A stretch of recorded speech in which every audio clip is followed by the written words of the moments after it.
Silent Channel. Mr. Silent Channel. Please don't skip the ads, at paki-like naman, share at subscribe mo na rin, salamat. Kabanata 2711 Halika muli sa ibang araw. Hautian, sinong tinatawag mo? Ako. Tinatawagan ko si Mr. Yefan. Bumungad sa mga mata ng lahat ang paghamak at hinanakit. Inaasahan mo pa rin na darating ang taong iyon. Marahan na ba maantong hininga si Li Tongshan? Itinuro ni Chang Hautian ang dalampasigan sa kanyang harapan, hindi. Nandito na si Mr. Ye. Ano? Sa beach? Hindi gaanong pinansin ng lahat, at nang tumingin sila sa direksyon na itinuro ni Chang Hautian, napansin nila, isang figure ang biglang lumitaw sa dalampasigan. Si Yefan ay casual na nakadamit, na may kalmadong ekspresyon sa kanyang mukha, na parang hindi niya napansin ang matinding labanan dito, isa lang siyang turistang dumadaan sa dalampasigan. Talaga, si Yefan talaga. Bakit siya dumating? Nagbago ba ang isip niya? Bahagyang lamambat ang mga mukha ng grupo ng mga tao na kanina pa ay medyo sama ng loob. Hoy, kahit dumating si Mr. Ye, natatakot ako na wala itong mababago. Napabuntong hininga si Wei Di. Ang lakas ng ninuno Hantian ay mas mataas kaysa kay Mr. Ye, at ngayon siya ay nasa isang mahirap na laban, sabi ni Jirongrong na nakakunot ang noo. Isa pang tao, isa pang lakas. Ang presensya ni Mr. Ye ay palaging isang magandang bagay. Medyo tiwala si Chang Hautian kay Yefan. Palagi niyang nararamdaman na si Yefan ay maaaring magdala ng mga himala. Kadadating lang ni Yefan sa sandaling ito, at alam niya ang pagbabago ng enerhiya dito, lalo na ang ilang purong primordial forces. Dahil hindi niya alam kung ano ang sitwasyon at kung dapat ba siyang kumilos. Upang maiwasan ang ilang hindi pagkakaunawaan at magdulot ng ilang hindi kinakailangang gulo, nilayo niyang obserbahan ang sitwasyon. Sinasadyang ginamit ni Yefan ang Hidden Dragon Art para itago ang kanyang aura at hindi mukhang masyadong bongga.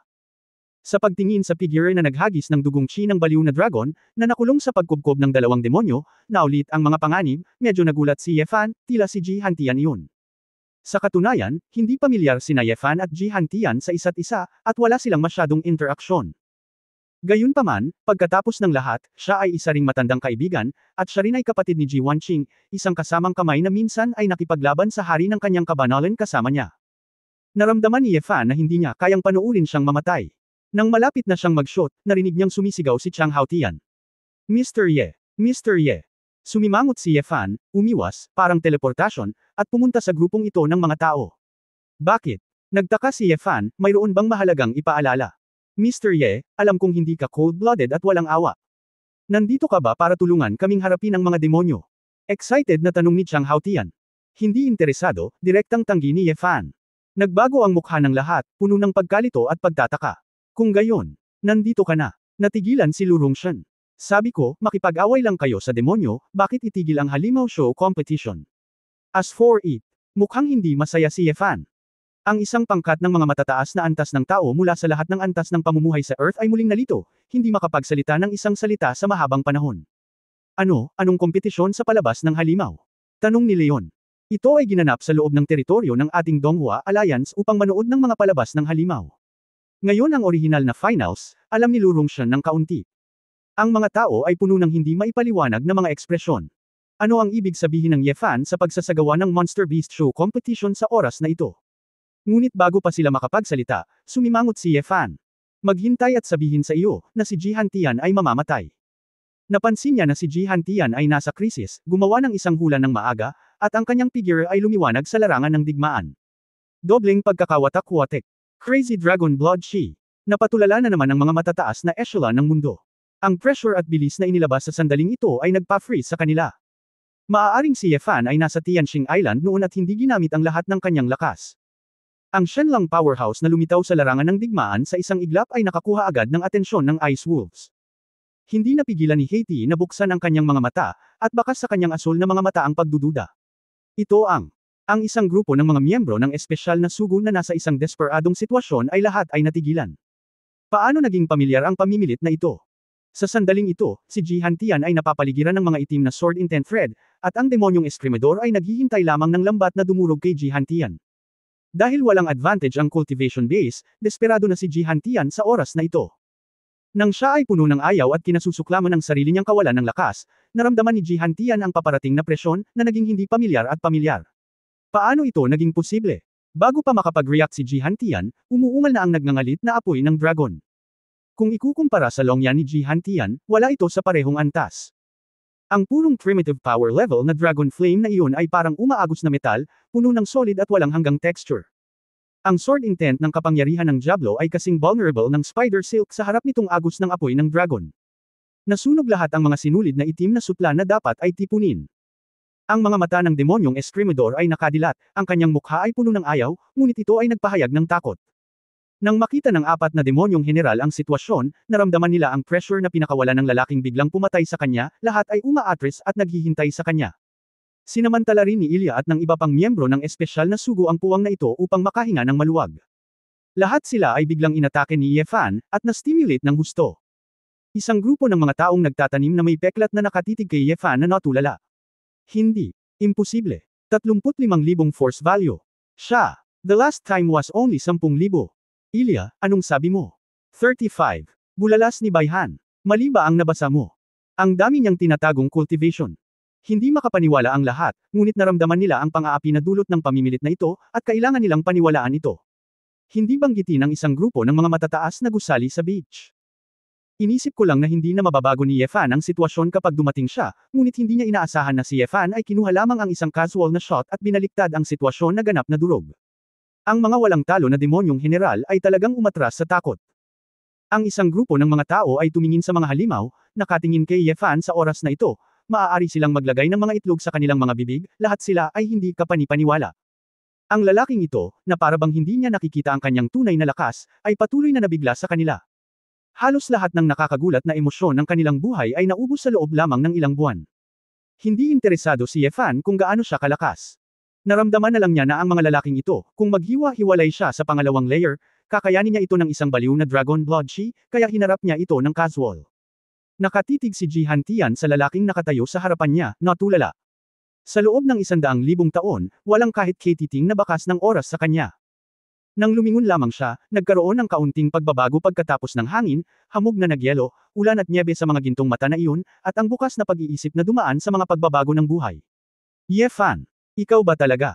Mukhang tama ako. Ngumisi si Yefan, iniisip kong papalitan ba itong Jihan Tian o ano, parang hindi. Paano ka?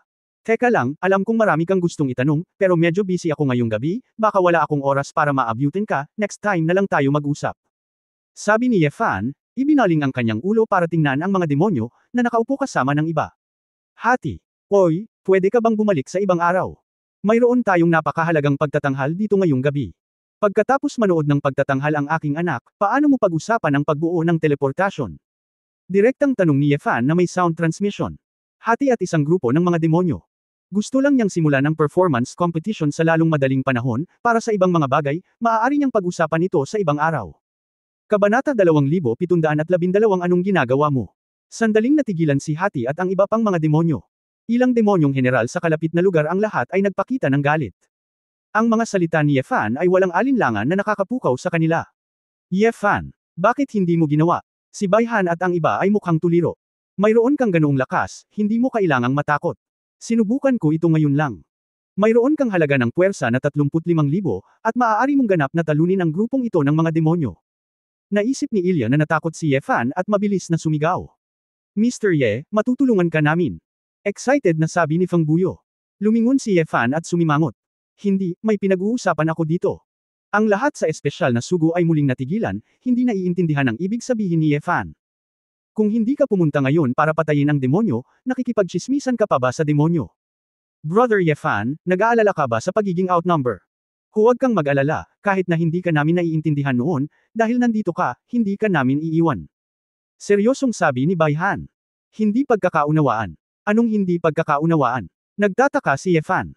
Akala namin gusto mo talaga akong iwan at maghintay, anuman ang buhay at kamatayan natin, at hindi maglakas loob na labanan ang Diablo, ngunit sa kabutihang palad. Ito ay isang hindi pagkakaunawaan, nakangiting sabi ni Feng Buyo. Hindi, nagkibit balikat si Yefan, hindi ko planong sumama, palabas lang iyon na papanuurin ng aking anak, kaya ako na ang bahala. Haha, hindi ko inaasahan ang pagkakataong ito, maaari ka pa ring magbiro ng ganito. Natural, hindi sineryoso ng lahat, tutal, napakapilay na dumating para labanan ang demonyo para sa kapakanan ng kanyang anak na nanunood ng palabas. Yefan, hindi mo kailangang gawin ito, naiintindihan naming lahat ang iyong intensyon, sabi ni Elia. Walang imek ang ekspresyon ni Yefan. Forget it, tinatamad siyang magpaliwanag. Bigla namang nagpakawala ng ngiti si Hati. Kawili-wili, ang isang maliit na lupa ay maaaring maging kawili-wili sa general na ito, talagang hindi madali. Bagamat tila nakangiti ay lalong nanlamig ang mga mata ni Hati. Huwag magsalita ng walang kaparerekon, sabihin lang na sang-ayon o hindi, naiinip na tanong ni Yefan. Dahan-daang bumangon si Hati, ang napakalaking katawan na iyon, bagamat hindi mas mataas kaysa sa demonyong ulo ng lobo, ay tila ang pinakamataas na figure sa larangan ng digmaan. Isang aura na nagpasindak sa madla ay muling itinaas sa isang bagong taas. Ang lahat ng tao sa espesyal na misyon ng tao ay hindi maaaring makatulong ngunit umatras subconsciously. Kuya Yefan, mag-ingat ka. Mas mabuting mag-strike muna. Malakas na sabi ni Baihan. Tinitigan ni Ji Hantian ang likod ni Yefan na may kumikislap na mga mata at nahulog sa pagmumuni-muni. Ang maliit na tao ni Shenlang, ang iyong mga kasanayan sa katapangan ay maaaring maging kapaki-pakinabang laban sa iba, ngunit para sa general na ito ay walang kabuluhan. Sinabi ni Hati na may masamang tingin, nakakita na ako ng napakaraming mga hanggal na nag-iisip na sila ang makapagpapasya sa sitwasyon ng digmaan. Kayong mga tao ay madalas na walang tiwala sa sarili dahil sa ilang talento at ilang swerte. Sa malawak na eroplano ng Taishi, ang mga mata ng tao ay masyadong maikli ang paningin. Oo, ang lakas mo ay nagdulot ng kaunting takot sa aking mga nasasakupan, ngunit iyon lang. Pagkababa ng boses ni Hati, nakita niyang naglabas ito ng malaking espada na mahigit 3 metro ang haba. Ang buong katawan ng Taebak na ito ay pinalamutian ng hamog na nagyelo, at ang talam ng Taebak ay tila hindi nabuksan sa lahat, at hindi ito matalas. Sa sandaling lumitaw ito sa mga kamay ni Hati, ang malaking espada ay naglabas ng isang marahas at madugong aura, na nagpakaba sa lahat ng naruroon maliban kay Yefan. Nang makita ng mga demonyo ng Ice Wolves na hinugot ni Heart ang mahusay na espada, lahat sila ay nagsimulang makipaglaban at nagpakawalan ng mga dagandong na sumabog sa hangin. Maging ang mga Ice Wolves na iyon ay nagsimulang magtaas ng ulo at humagulgul. Hayaan ang general na ito na makita kung gaano karaming mga tunay na materyales ang mayroon ka. Bumulusok sa yelo ang malamig na mahusay na espada ni Hati. Keng. Isang malaking black magic circle ang lumitaw kaagad sa ibabaw ng yelo, ang totem ng Snake of Eden na umiikot sa magic circle. Kaagad pagkatapos noon, ang kapangyarihan ng paniniwala ng galit na demonyong hari, tulad ng hindi mabilang na dugo, ay patuloy na nagtipon mula sa lupa at bumuhos sa katawan ng 4 na general ng demonyo sa paligid ng Hati. Demon Swordsman, Wolf-Headed Demon, Ice Elemental Demon at Succubus, lahat ay mabilis na tumaas muli ang kanilang force points. Oops! Ito ang magic circle ng mga mananampalataya ng Demon King sa Ailaris. Gaya ng inaasahan sa isang high-level na general ng demonyo, makakatulong din ito sa ibang mananampalataya na mas mabilis na makakuha ng kapangyarihan ng pananampalataya. Ano ba naman itong Yefan na tulala? Hindi ba oras na ito para dagdagan ng lakas ng demonyo ng kalaban para sa wala? Kahit na sa paggamit ng kapangyarihan ng pananampalataya, ang halaga ng puwersa ng 4 na general ng demonyo ay hindi pa rin kasing ganda ng kay Yefan. Sa momentum na ito, kahit na may lakas si Yefan, matatakot siya. Siya ay isang cultivator sa Earth, hindi pa niya nakikita ang mundo, kaya natural na magugulo siya. Umakyat tayo at tulungan siya. Sabi ni Baihan, at muling inilabas ang kulay dugong kulog, at gusto niyang pangunahan ang team na sumugod pasulong ngunit sa sandaling ito, ang 4 na general ng demonyo ay sumabog na may 4 na shockwave ng kapangyarihan ng demonyo. Sa ganoong kalayuan, ang mga shockwave ng 4 na demonyong general ng purong kapangyarihan ng demonyo ay likas na natakot sa mga tao ng mga espesyal na sagong ito nang umakyat sila.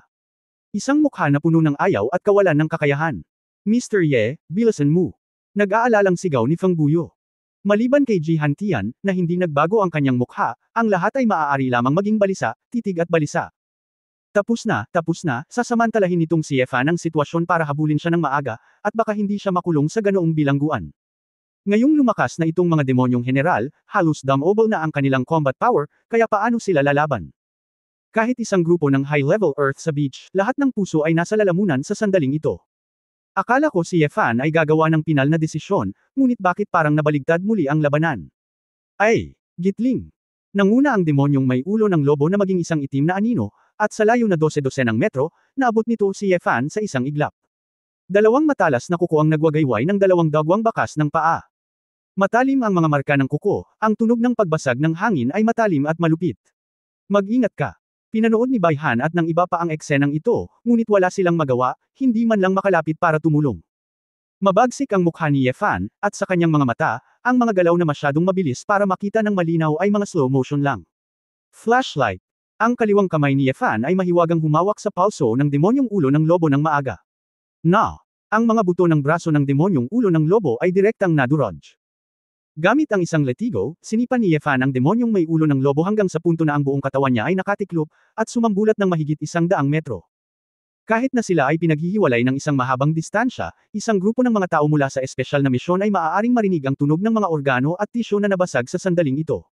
Sa himpapawid, isang dagwang tiyanghong ang iginuhit, at ang mga panloob na organo ay sinipa sa bibig. Ngunit nang ang lahat ay nabigla sa panandaliang malakas na pag-ataking ito. Nakahakbang na si Yefan at binaril ang isa pang demonyong eskrimador sa likod niya. Kabanata 2713 Panghihinayang. Sinaksak ito ng demonyong eskrimador gamit ang isang espada, at pinaandar na lang niya ang kanyang layunin sa espada, ngunit nalaman na ang isa sa mga kamay ni Yefan ay puwersahang humawak sa kanyang rapier. Paano ito posible? Ang demonyong eskrimador ay nababaliw, ang lalaking ito ay kinukurot ang kanyang espada gamit ang kanyang mga kamay. May sapat na tiwala si Yefan sa kanyang pisikal na lakas. At saka, ang eskrimador, makikita niya kung gaano karaming pounds at 2 tail sa isang sulyap. Pinuprotektahan ng sandata ng dugo ng dragon ang katawan, at ang apoy ng dragon ay nagiging kamay ng kuko ng dragon, kinurot ang rapier, at yumuko ito. Lalamunan. Ang rapier ay binasag ni Yefan. Isang manipis na espada ang direktang tumusok sa mga kilay ng demonyong eskrimador. Ang boom ay nagpasiklab ng bola ng apoy ng dragon, na sinunog sa lupa ang kaluluwa ng demonyo ng eskrimador. Lumitaw ang mga ulap ng yelo sa paligid ng katawan ni Yefan. Ang mga kristal ng yelo ay patuloy na sumabog, at ang marahas na kapangyarihan ng demonyong yelo ay naging dahilan upang lumamig ng husto ang hangin. Si Yefan, gayunpaman, ay nagpakita ng 2 Red Gold Dragon King Spear gamit ang 2 kamay ng sabay. Ang 2 Dragon King Spear ay mabilis na umikot sa magkabilang kamay, na bumubuo ng 2 Dragon Flame Vortex. Ang kapangyarihan ng nakapalibot na mga demonyong yelo ay nilamon ng apoy ng dragon, at ang temperatura sa paligid ay puwersahang itinaas, naging sobrang init. Nawala ang kamalayan ni Yefan, at pagkatapos na matukoy ang lokasyon ng Ice Demon, itinapon niya ang 2 Dragon King na sibat ng sabay. 2 kalasag ang nabuo sa harap ng demonyong yelo, na direktang humaharang sa Dragon King Spear. Ngunit sa sandaling nabasag ang kalasag ng yelo, nakagawa na si Yefan ng sprint, naglabas ng apoy ng dragon, at sinuntok ang katawan ng demonyong yelo. Boom! Isa pang nagliliyab na apoy, ang elemental na demonyo ay sumangga. Isang mahabang letigo na may mga bakal na tinek, hindi ko alam kung kailan, mula sa hindi nakikitang estado, na nakabalot kay Yefan. Ang invisible succubus ay lumitaw sa likod ni Yefan. Sa sandaling ito, hinailan niya ang kanyang mahabang letigo, sinusubukang ibagsak si Yefan. Hinawakan ni Yefan ang mahabang letigo gamit ang kanyang backhand, ngunit sa halip ay gumamit ng kakaibang puwersa para hilahin ang succubus papunta sa kanya. Tumikim ang succubus, ang kanyang mga mata ay naglabas ng nakakasilaw na lilang itim na liwanag, at ang kanyang pag-iisip ay tumaas kaagad. Dragon Eye. Binaligtad ni Yefan ang napakalaking espiritual na kapangyarihan, at malakas ang pag-atake ng Dragon Soul. Ang mapait na sigaw ni Succubus, na may namumuong ulo.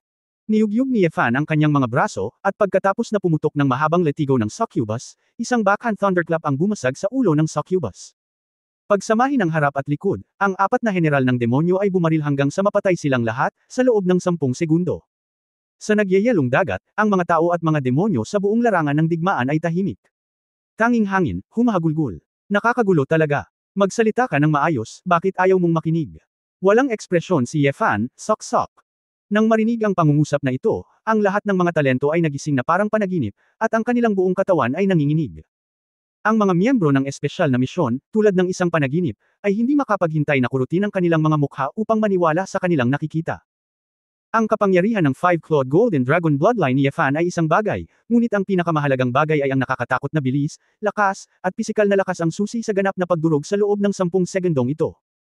Kung ikaw ay lilipat sa isang ordinaryong Shenlong Clan powerhouse, sabihin na ang unang demonyo na may ulo ng lobo ay hindi makakasabay sa kapangyarihan at bilis, kahit na mas mataas ang kanyang orihinal na halaga ng puwersa, maaaring siya ay mahuli. Dahil sa kanyang pagmamataas at hindi makatwirang pisikal na fitness, maaari pang harapin ni Yefan ang mga demonyong general na may pambihirang talento, at maaari niyang pilitin silang patayin ng direkta. Masyadong malakas. Siya ba talaga ang dragon? Ang 5 kuko na gininto ang dragon ay maaaring magpalaki ng katawan hanggang sa ganito. Maaaring may dugo siya sa ibang angkan. Ang grupo ng mga tao ay ganap na nagkagulo, at hindi nila maintindihan kung paano ito ginawa ni Yefan. Maaring isang henyo o isang halimaw. Si Jihan Tian ay nakangiti, ngunit ang kanyang puso ay medyo mapait. Ang taong ito, kahit isang espada ay walang silbi. Ang agwat sa pagitan niya at niya, pagkatapos ng 100,000 taon, ay lumalawak lamang. Sa dalampasigan, tuwang-tuwa ang mga matataas na tao at ang mga mandirigma. Si Chang Haotian at ang iba pa ay naging mga tagasunod ni Yefan, sumisigaw ng malakas. Alam kong kayang gawin ni Mr. Ye. Lagi siyang nakakagawa ng mga milagro. Rungshan, nakita mo na ba? Tuwang-tuwang tumango si Lu Rungshan, at masayang pinagsalikop ang kanyang mga kamay kay Luna at sa iba pang katabi niya. Parang, walang silbi ang supernova, tumawa rin si Leon at ang iba pa. Ang mga mata ni Lee Tangshan ay komplikado at siya ay napabuntong hininga na may pag-aalipusta sa sarili. Gaano siya katanga noong mga panahong iyon, na maglakas loob na ipakita ang kanyang prestihiyo sa harap ng isang malakas na tao, siya ay tumatawa ng gusto, siya ay nahihiya. Sa kabilang banda, ang mga demonyo ng Ice Wolves ay na-demoralize nang makita nilang napatay ang 4 na demonyong general. Nagtinginan ang mga demonyo sa isa't isa nang may pagkadismaya, na nagpapakita ng kaunting pagkabalisa. Ang taong ito ay hindi na maaaring hamakin. Natigilan din si Hati, ang masungit na paglalaro ng baraha at kakaibang paraan ng pakikipaglaban ni Ye Fan ay hindi pa nagagawa.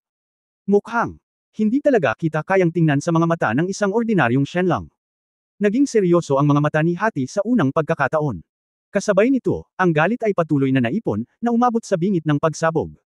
Ang napinsalang 4 na general ng demonyo, maging ang mga general ng demonyong mababa ang antas, ay napakahalaga pa rin ng kapangyarihang panlaban. Nakita ko ang itim at galit na kapangyarihan ng Frost Sword sa kamay ni Hati, at ang buong katawan ng demonyo ay tila may asul na apoy na nagniningas. Nadama ng mga miyembro ng espesyal na misyon ang panggigipit na inilabas ni Hati, at muling natulala ang kanilang mga puso. Hindi maganda. Nanlaki ang mata ni Ilya. Anong problema? Mas mataas ba ang puwersa ni Hati kaysa kay Mr. Ye? Kinakabahang tanong ng ilang katabi niya. Higit sa 40,000, at tumataas pa rin ito. Mapait na sabi ni Ilya. Namumula ang mukha ng lahat, akala nila ay nakatakas sila sa sakuna ngayon, pero hindi ko inaasahan na sobrang abnormal pala ng lakas ni Hati. Gaya ng inaasahan sa isang mataas na antas ng demonyong general na namumuno sa isang legion ng mag-isa, hindi ito nagbibigay sa kanila ng anumang paraan upang mabuhay. Siya nga pala, biglang may naalala si Ye Fan, at nagtanong ang voice transmission, mayroon ka bang strategic powerhouse dito sa oras na ito? Tumawa si Hati, ignorance guy, what do you mean by a strategic powerhouse? You can see it when you see it. Bakit, ngayon napagtanto ko ang agwat sa pagitan mo at sa akin, at nagsimula akong matakot. Malinaw kong masasabi sa iyo na sa iyong lakas, hindi mo kailangan ng isang strategic powerhouse para kumilos. Ikaw pagkatapos patayin ang 4 na general ng demonyo sa ilalim ng aking utos, ako mismo ay aalisin ang iyong pisikal na katawan, at hahayaan ang iyong primordial na espiritu na mamatay. So, sa iyong hukbo, ikaw ang pinakamalakas. Ye Fan, sayang lang, parang walang kwenta makipag-away. Bakit, nag-aalala ka pa, hahanap ako ng ibang katulong. Mukha namang proud si Hati, huwag kang mag-alala, bibigyan kita ng tuwid na kamatayan para sa kapakanan ng iyong kakayahan. One-on-one, papatayin kita. Bago siya matapos magsalita, lumitaw muli ang mahiwagang bilog ng Diablo sa ilalim ng mga paa ni Hati, at nagsimulang magtipon ang kapangyarihan ng pananampalataya patungo kay Hati. Ang pamimilit ng kapangyarihan ng Diablo ay muling tumaas ng husto. Ye Fan, itigil mo ito sa paggamit ng kapangyarihan ng pananampalataya. Nahigitan na ang halaga ng puwersa nito sa iyo. Hindi na ito maitataas pa. Kinakabahang sigaw ni Ilya sa likod. Si Ye Fan ay talagang tamad na magpalipos pa ng oras, kaya humakbang siya at hinampas ng Dragon Fist si Hati. Sa kaunting lakas mo, gusto mo ring kalugan itong general. Hindi naman natakot si Hati. Sa oras na ito, ang halaga ng puwersa nito ay tumaas sa higit sa 50,000, na halos 20,000 sa likod ni Ye Fan, at hindi siya natatakot sa gayon na kamao ni Ye Fan. Direktang hinarang ng Frost Sword ni Hati ang kamao ni Ye Fan. Klang! Naharang ang mabigat na suntok ni Ye Fan. Ang mabigat na boses ay nagparamdam din sa grupo ng mga taong nagsasaka sa likod na para silang tinamaan ng mabigat na martilyo, at nakaramdam ng labis na pagkadurog ng puso. Tapos na. Ito ang pagkakaiba ng lakas. Ngumisi si Hati. Pagdurog sa ice field.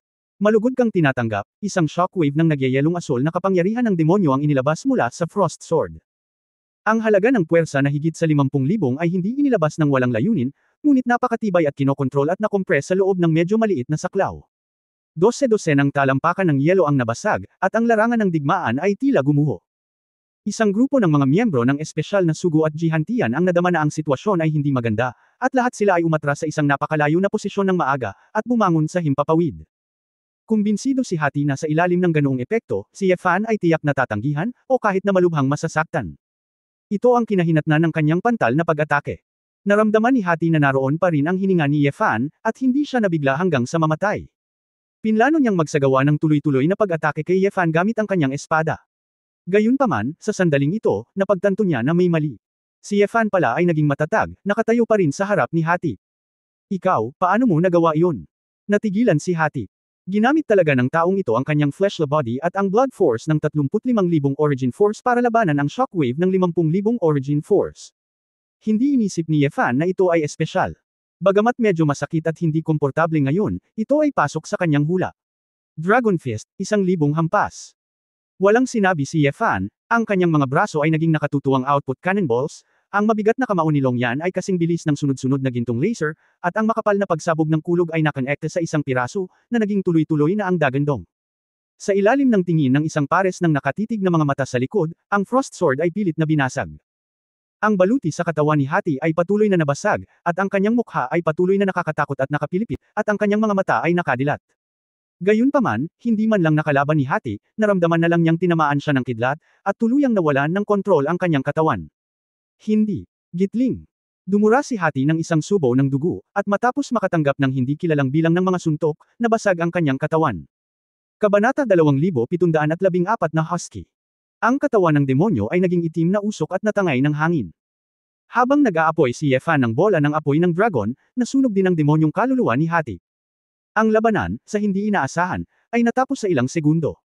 Maging ang demon soul ni Hati ay nawala bago niya masabi ang unang kalahati ng isang pangungusap. Sa nagyayelong dagat, malawak ang puting ambon. Ang itim na tronong bakal, na nakatayong nag-iisa sa yelo, ay mukhang malungkot at kakaiba. Makalipas ang mahigit 10 segundo, tumahimik. Ako. Tama ang nabasa ko. Napakurap si Bayhan, Hati, patay na ba siya? Si Ilya at ang iba pang mga espesyal na sugo ay nasa estado ng labis na pagpapasigla, kaya't sila ay tumanggo lamang. Wala ng soul fluctuation, patay na talaga. Paano ito posible? Maliwanag na ang halaga ng puwersa ay napakahina, paano niya? Paano niya nagawa? 1,000 strike lang ng Dragon Fist ang nakita ko. Ang isang malakas na lalaki ng bloodline ng Qinglong ay kayang maglaro ng ganitong uri ng bilis, ngunit si Mr. Ye ay halatang 5-clawed golden dragon lamang. Si Feng Buyo ay labis na namangha, tanging ang 5 kuko na gintong dragon ang nakakaramdam ng pagkakaiba. Maaari niyang isipin na si Yefan ay dumaan sa matinding pagsasanay upang bumuo ng ganoong kalakas na katawan. Sa dalampasigan, naghiyawan ang mga tao. Bagamat nagulat din ang mga matataas na echelon ng mundo sa mabilis na desisyon ni Yefan, ngunit dahil labis silang ginulat ni Yefan, sa wakas ay, nas-anay, na sila dito. Sa sandaling ito, alam ng mga matataas na echelon ng mundo na ang sukat ng tagumpay ay ganap na bumagsak sa kanila. Ang isang grupo ng mga demonyo mula sa Ice Wolves ay labis na natakot kaya lahat sila ay tumakas at tumakbo patungo sa kanilang sasakyang panghimpapawid. Ang ganitong uri ng halimaw na halos agad na pumapatay sa mga high-level na general ng demonyo ay hindi isang bagay na maaari nilang harapin bilang isang grupo ng mga demonyo. Isang Yefan, nagulat sa isang piling grupo ng mga demonyo. Matapos itong sulyapan ni Yefan, sumimangot siya, umiwas, nagdala ng apoy ng dragon, at hinarang ito sa harap ng daan-daang demonyo. Bilis! Umakyat din tayo. Kailangan nating ipaghiganti ang mga namatay nating kasama.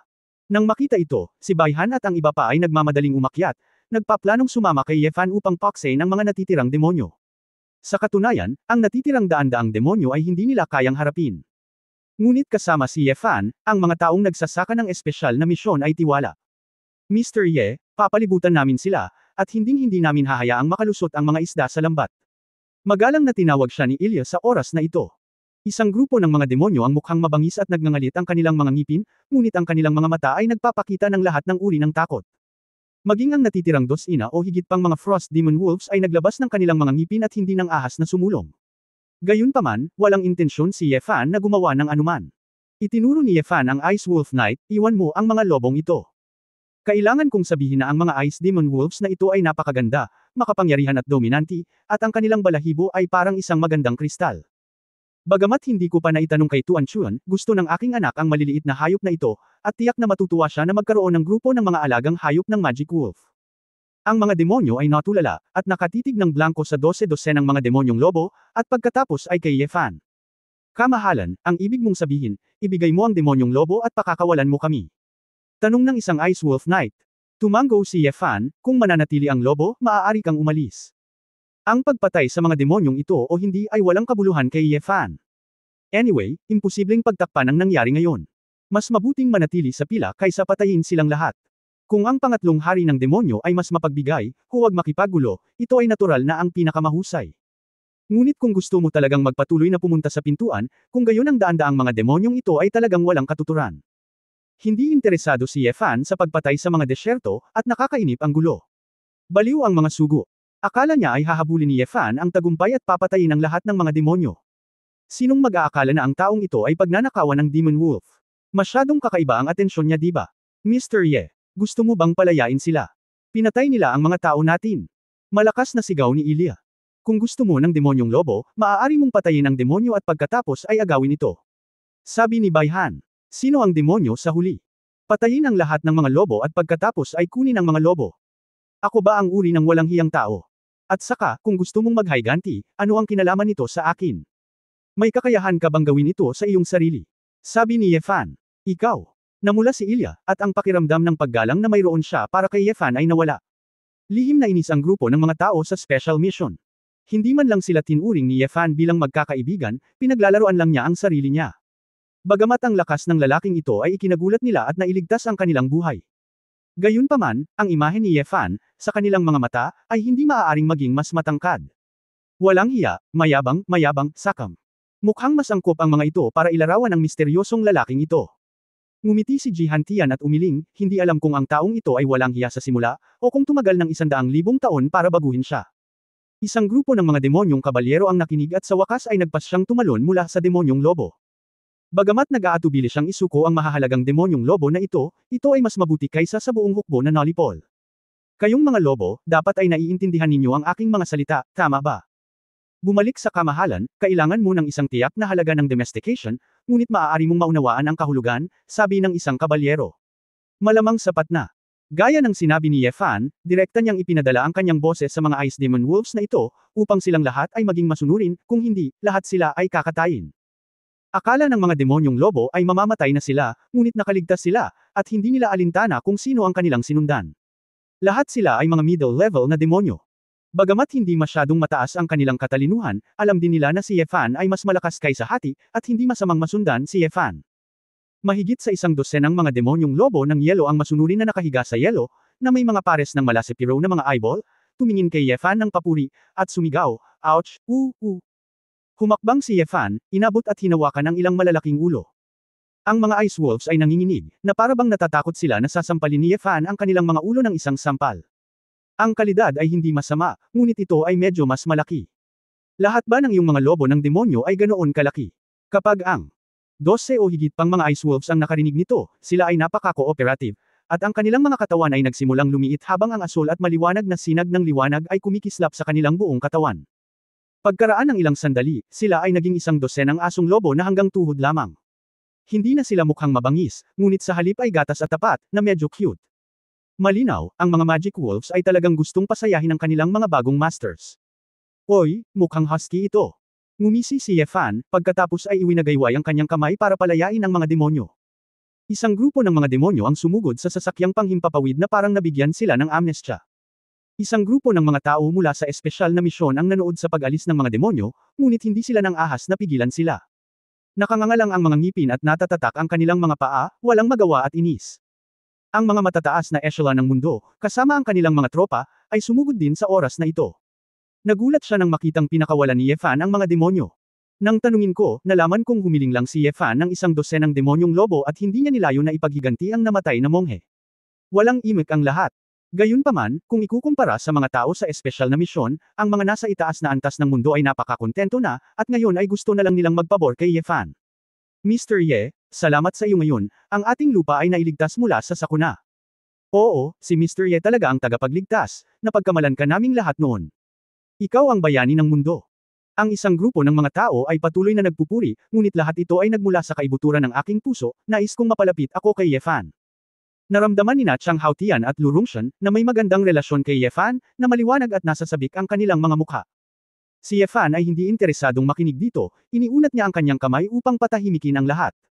Tama na, sino ang nagmamalasakit sa kompetisyon ng palabas ng halimaw ng Donghua Alliance? Magmadali. Let the competition be held as usual, may oras pa mamayang gabi, maghihintay at manunood ang anak ko. Ay dapat makapaglaro gaya ng dati bago ang hating gabi.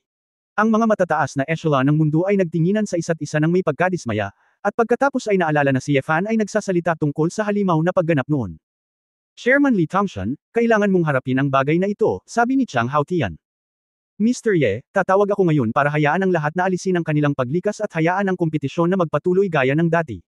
Tumawa si Li Tongxuan. Ang mga monghe ng espesyal na misyon ay mukhang kakaiba sa oras na ito ay parang multo. Inisip lang nila na nagbibiro lang si Yefan at may sinabi na parang nanunood ng palabas para sa kanyang anak. Sa katunayan, nagmamalasakit pa rin si Yefan sa kaligtasan ng lupa sa kanyang puso, at hindi niya kayang makita silang mamatay sa labanan. Ngunit ngayon, tila totoo na ang walang katotohanang dahilan na sinabi ni Yefan. Si Yefan ay hindi nag-alala tungkol sa pagkamatay ng kanilang grupo. Chapter 2715 Mali talaga ang pagkabasa ko sa'yo. Ano ba, meron ba talagang ganoong performance ngayong gabi? Tanong ni Bayhan. Oo, espesyal na sugo na si Bayhan, ito ay isang malakihang pagtatanghal sa ating panig ng mundo, at ito ay napakapopular, nakangiting sabi ni Lu Rongshan. Ang isang grupo ng mga espesyal na sugo ay mukhang malungkot, nakatingin sa mga mata ni Yefan, hindi sila makapaghintay na umakyat at gawin ito. Nagdurusa sa kanyang kawalan ng kakayahan, hindi siya isang kalaban. Ikaw, pumunta ka dito para makipagdemonyo, para lang manood ng palabas ang anak mo. May pagkatao ka pa ba? Nagalit si Ilya. Naramdaman ni Yefan na hindi ito maipaliwanag, nilinaw na niya ito, hindi naniwala ang mga taong ito, at sinisi naman siya. Yefan, talagang hindi ka namin naiintindihan. Kahit na malakas ka, ang isang tulad mo na walang sense of human mission at walang responsibilidad ay hindi karapat-dapat sa aming paggalang. Naiinis na sabi ni Bayhan. Sumimangot si Yefan, tumalikod, at naglakad patungo sa espesyal na misyon. Nang makita ng isang grupo ng mga espesyal na sugo si Yefan na dumarating, ang kanilang mga puso ay nanigas, at ang kanilang mga mukha ay nagpakita ng bakas ng takot. Bigla nilang naalala na may lakas si Yefan para patayin silang lahat sa isang iglap. Tila nawalan sila ng salita ngayon, at talagang nagalit sila sa halimaw na ito, ngunit hindi nila ito mapigilan. Mr. Ye. Medyo walang ingat ang mga salita ni Special Envoy Bayhan, huwag kang magalit. Gusto siyang hikayatin ni Feng Buyo at umikot. Anong mali? Mali ba ang nasabi ko? Oo, ikaw Yefan ay makapangyarihan, na ikinahihiya nating lahat. Ngunit, may mga bundok sa labas ng mga bundok. Sa ating alyansa ng tao, may mas makapangyarihang monghe kaysa sa iyo sa Open Heaven Realm. Huwag makipag-usap tungkol sa isang strategic powerhouse. Mayabang ka ngayon, sa paningin namin, puloka ka lang sa ilalim ng balon. Namula ang mukha ni Bayhan, at handa siyang ipaglaban ito. Puno ng kamatayan ang kanyang mga mata. Lumapit si Yefan sa kanya, walang ekspresyon. Umalis ka, sabi ni Yefan. Ano? Nagulat si Bayhan. Binaharang mo ako. Itinabilang ni Yefan ang mga tao at dumiretso sa 12-dosenang mga Ice Demon Wolves. Ang mga sugo ay nagbigay ng isang maling alarma at sinira sa malamig na pawis.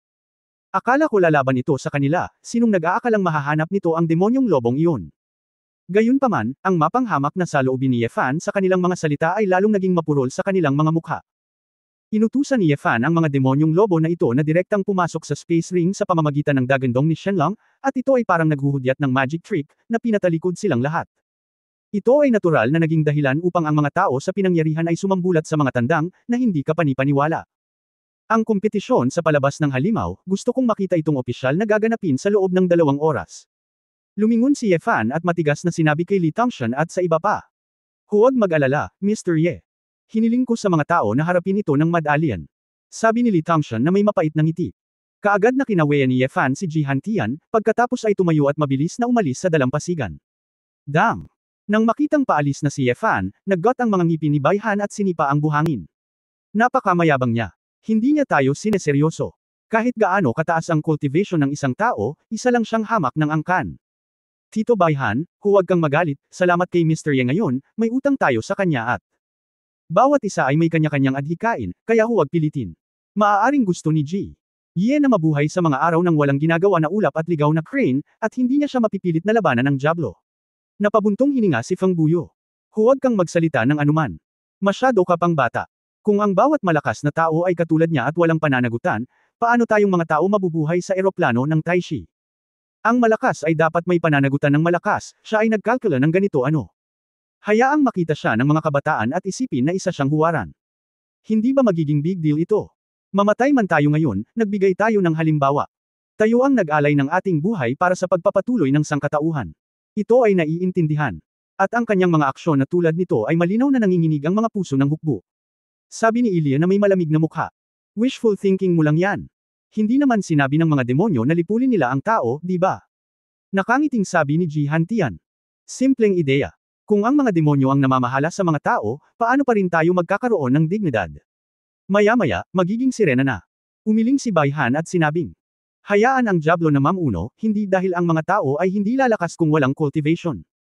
May isip mo talaga. At kung ganoon nga, hindi dapat baliwalain ito ni Yefan, ungol ni Ji Hantian. Kailan? Narinig ng lahat si Ji Hantian na nagsabi ng magagandang bagay para kay Yefan, hindi nila maiwasang tumingin sa kanya, at agad na nagpakita ng kaunting hinala. Zhu, ngayon lang kayo ni Ye Fan ay parang nag-uusap tungkol sa paggunita sa nakaraan. Sinadya din niyang magpaalam sa iyo. Matagal na ba kayong magkakilala? Tanong ni Ji Rongrong. Ang pag-alam ay pag-alam, ngunit hindi masyadong pamilyar. Medyo naguluhan si Ji Hantian, hindi mo ba kilala kung sino siya? Noon lang namin alam na miyembro siya ng Shenlong clan namin, pero hindi namin inaasahan na kilala niya ang ninuno ni Hantian. Hindi kaya siya rin ang ninuno na nabuhay ng daan-daang libong taon. Nagmamadaling tanong ni Ji Rongguang.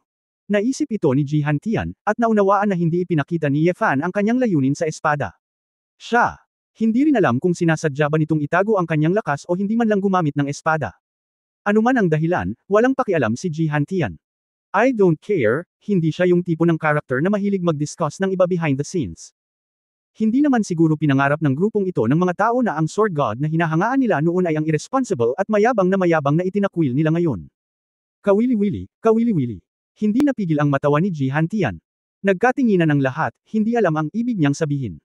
Bago pa makapagtanong ang lahat, tumayo si Ji Hantian at mabilis na umalis. Itong Ji Hantian na ito ay hindi man lang tayo sineseryoso. Ang Shenlong clan ay gumawa ng ilang traidor, at sila ay gumawa ng mga taong mayabang at bastos. Malamig na sanggal ni Ilya.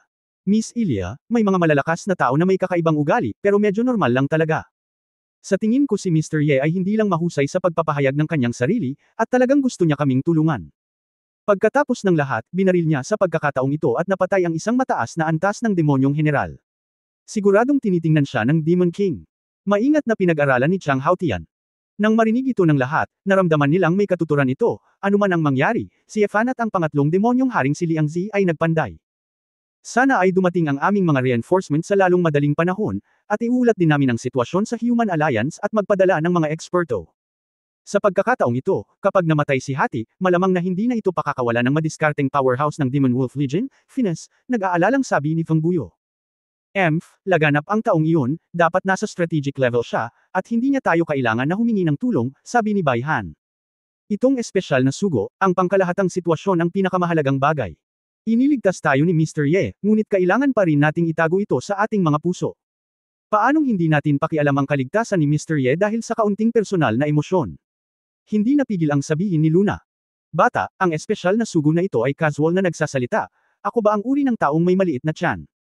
Ngumisi si Bai Han, bagamat nag-aatubili siya, sinabi pa rin niya, makipag-ugnayan sa alyansa sa lalong madaling panahon, at ang unang hakbang ay ang pagbuo ng teleportation array. Ang dati nating posisyon sa mundong ito ay masyadong mababa, at mas pinapahalagahan ng Diablo ang lugar na ito kaysa sa ating inaakala. Sa makatuwid, ang pangalawang hakbang ay mag-imbita ng isang estratehikong powerhouse na pumunta at umupo. Kabanata 2716 na 20,000 taon. Nang marinig nila na mag-iimbita sila sa estratehikong antas, ang mga nakatataas na antas ng mundo ay nasa sabik at nangangamba. Hindi ko alam kung anong klaseng kapangyarihan sila. Ang tinatawag na strategic level ay parang Diyos na pag-iral para sa kanila. Pagkatapos ay babantayan natin ang mga demonyong iyon hanggat maaari, at dapat tayong mag-ingat kung babalik sila sa Earth. Natural na hindi makontrol ng isang grupo ng mga high-level na opisyal ng Earth ang labanan, ngunit nagpasya din sila sa susunod na plano. Pagkatapos ng lahat, ang Earth Defense War ay nagsimula pa lamang. Donghua City, Yule International Cultural Center. Sunod-sunod na pumasok ang ilang staff para maghanda sa pagpapatuloy ng kompetisyon. Naglabas ng anunsyo ang alyansa para maiangat ng lahat ang kanlungan at bumalik na sa normal ang lahat. Upang patunayan na mayroon ngang krisis noon, naglabas din ng ilang video ng pakikipaglaban sa mga demonyo. Habang ang mga tao sa lupa ay nagsasaya, lahat sila ay masigasig na tinatalakay ang bagay na ito. Sa oras na ito, ang Monster Beast Show Contest ay agarang isinaayos upang muling simulan, ngunit hindi ito inaasahan ng mga manlalaro at audience na nagtipon sa Donghua City. Gayunpaman, bilang isang post-victory party, ang mga tao ay nagpalakpakan pa rin, at isang malaking bilang ng mga tao ang nagsimulang dumagsa sa venue. Sa loob ng kahon ng isang VIP stand, si Ye Fan at ang kanyang pamilya ay dumating ng mas maaga sa schedule. Ang salamin dito ay nakikita mula sa isang gilid, at lahat ng nasa kahon ay hindi makikita mula sa labas, kaya napakaganda ng privacy. Lumabas sa ring si Xiao Jin, Momo, Tang Yuan, Manto at Xiao Zi. Kasama nila, mayroong kabuuang 13 Ice Demon Wolves. Ye Fan, hindi ba talaga magdudulot ng gulo ang mga Devil Wolves na ito? Sobrang nag-aalala akong makipaglaro sa kanila. Nag-aalala si Ye Wuyo. Huwag kang mag-alala, Nay, wala ba si Xiao Jin? Inabot ni Ye Fan at tinapik ang ulo ng ahas. Itinaas ni Xiao Jin ang kanyang ulo, na nagpapahiwatig na walang problema. Sinadya din itong tumitig sa Magic Wolf, at agad namang yumuko ang mga Magic Wolf at nakinig. Bagamat sa mga tuntunin ng kapangyarihang panlaban, ang mga Ice Demon Wolves na ito ay kasalukuyang nasa ilalim lamang ng Xiaojin, at si Momo, Manto at ilang maliliit na Divine Beast ay hindi sapat upang ihambing sa mga demonyong lobo. Gayunpaman, pagkatapos ng lahat, sa mga tuntunin ng grado, ang mga banal na hayop na ito ay mas mataas pa rin kaysa sa mga lobo ng demonyo, at sila ay likas na humahadlang. Bilang karagdagan, nariyan si Xiaojin, ang malaking kapatid, sa ilalim ng panggigipit ng apoy na dragon. Ang mga lobo ng Diablo ay hindi nang ahas na lumaban ng gusto sa sandaling ito, at sila ay masunuri na kumikilos bilang maliliit na kapatid. Noong unang nakita ng mga babae si Ye Fan na naghagis ng 100 lobo sa ring, lahat sila ay kinabahan. Ngunit agad na natuklasan na pagkatapos na maging mas maliit ang mga lobo na ito, sila ay talagang hindi naiiba sa mga huskies. Sa kabaligtaran, mayroon siyang ulo, at ang kanyang balahibo ay makinis at malamig. Ang kulay ng Amerikana ay talagang kamangha-mangha at napakaganda. Anak, nagustuhan mo ba ang Reg Along ibinigay sa iyo ng iyong ama? Kinuha ni Ye Fan ang bola at nagtanong ng may credit. Gusto ko. Si tatay ang pinakamaganda. Tawa ng tawa si Tuan Chuan at hinalikan si Ye Fan ng ilang beses sa pisngi. Noon pa man ay gustong magkaroon ng tuta ang maliit na mabilog na babae, ngunit hindi niya inaasahan na magkakaroon siya ng 13 tuta ngayon, at hindi siya maaaring maging mas masaya. Ini-imagine na ni Tuan na pagka-uwi niya, sumasakay siya ng matabang tigre para magpatrolya sa bundok araw-araw, na sinusundan ng grupo ng maliliit na asong lobo, at tuwang-tuwa siyang isipin ito. Bro-in-law, ang daming demonyong lobo, bakit hindi mo ako bigyan? Kung kukuha ako ng isa sa pamimili, tiyak na magkakaroon ako ng kakaibang ugali. Si Momomo ay dinidilaan ng balahibo ng Diablo na lobo sa ngayon, gustong-gusto ito. Nang marinig ito ng mga babae ay nagliwanag ang kanilang mga mata. Mukhang totoo, na humahantong sa Magic Wolf sa kalye, ito ay talagang barumbado, at ito ay angkop para sa pagtutugma ng maraming damit. Wala akong opinyon, ngunit kailangan mong tanungin si Tuan Chuan, na ibigay ko na ito sa kanya, nagkibit balikat si Ye Fan. Hindi pwede. Ang mga tuta ay puro tuta. Bawal magnakaw si auntie. Sabi ni Tuan Chuan na nakabusangot ang bibig. Wala sa kanila. Isang cheapskate, nakangiting sabi ni Momomo sa grupo. Tumanggi rin si Tuan Chuan na aminin ang pagkatalo, at inilabas ang kanyang dila kay Momomo. Lahat ay hindi napigil ang tumawa. Bagamat si Momomo ay medyo mature sa halos lahat ng oras, paminsan-minsan ay nakikipag-ugnayan siya kay Tuan Chuan kasama ang ilang mga bata. Masigla kayong mga lalaki dito. Bumukas ang pinto ng kahon, at may pumasok sa labas, si Ji Hantian iyon. Alam ni Ye Fan at ng iba pa na darating siya, ngunit hindi sila nagulat. Kuya, nakangiting tawag ni Ji Wanqing. Ngumiti din si Ji Hantian at bahagyang tinapik ang balikat ni Ji Wanqing, bakit parang mas bata pa siya sa 20,000 taon na ang nakakaraan. Ano? Nagulat si Ji Wanqing, 20,000 taon. Tingnan mo si Du Yuner. Ji Hantian, nakilala mo ba si Yuner 20,000 taon na ang nakakaraan? Tanong ni Ye Fan. Oo, ginaising nila ako at sinabi sa akin na kung may anumang krisis sa mundo, hayaan mo akong alagaan ito, at pagkatapos ay umalis. Ngumiti si Ji Hantian at sinabing, bakit ka nakatingin sa akin ng ganyang mga mata? May problema ba? Dapat mas marami pa akong tanong, hindi pa ba kayo sumikat? Paano ka nakabalik? Hindi ba dahil, natutulog ang panganay na kapatid at hindi alam ang maraming bagay sa labas, kaya hindi ito pinalitan o tinakpan? Hulaan ni Ji Wanqing. Kung totoo ang sinabi ni Ji Hantian, then it confirms again, everyone's guessed before. Anong kapalit? Anong pinagsasabi mo? Nagtataka si Ji Hantian. Wanqing, kausapin si Hantian, sabi ni Ye Fan. Tumanggo si Ji Wanqing at maikling ipinaliwanag ang sanhi at epekto ng insidente. Unti-unting natulala ang ekspresyon ni Ji Hantian, halatang gulat na gulat. Tinapik niya ang kanyang noo ng mariin. Nakilala ko sina Du Yuner at Ji Wanqing 20,000 taon na ang nakakaraan, hindi ba? Ito, masyado bang kawili-wili ito? Natawa si Ji Hantian, nakakatuwa talaga, no wonder I woke up this time, Terena, ang daming powerhouses bigla, nasa Taybay Plain na pala tayo. Sabi ko, bakit hindi ako umakyat, kahit may chance ng punishment at kailangan maghintay, dapat may ulo. Ikaw pala ang nag-upgrade ng eroplano. Pag-aari mo talaga. Kung hindi ako nagkakamali, hindi mo sinabi sa mga tao sa Earth ang tungkol sa mga bagay na ito, tama ba? Ni hindi nila alam na ikaw ang Diyos ng espada. Matagal na, bakit mo nabanggit, at ang mga bagay na ito, kausapin natin ang isang matandang kaibigan na katulad mo. Nakangiting sabi ni Ye Fan, kung pag-uusapan, magaling ka na. Maaari kang matulog at linangin ang iyong bloodline sa pagiging perpekto ng 5-clawed golden dragon, pati na rin ang ikasyam na antas ng kaguluhan. Ngumisi si Ji Hantian, sa tingin mo. Natutulog. Saglit na natigilan si Ye Fan, naramdamang may kung ano sa sinabi ng kabilang partido, kaya tiningnan niya ito ng malapitan. Biglaan. Nakaramdam si Ye Fan ng isang espesyal na aura. Pwede ba? Biglang nakaramdam ng kakaiba si Yefan, mukhang kung hindi kita nailigtas ngayon, may pagkakataon kang mabuhay. Hindi yun sapat. Ang aking kasalukuyang lakas ay talagang nag-aatubili na harapin ang apat na lalaki na iyon. Utang ko sa iyo ang aking buhay ngayon, sabi ni Ji Hantian.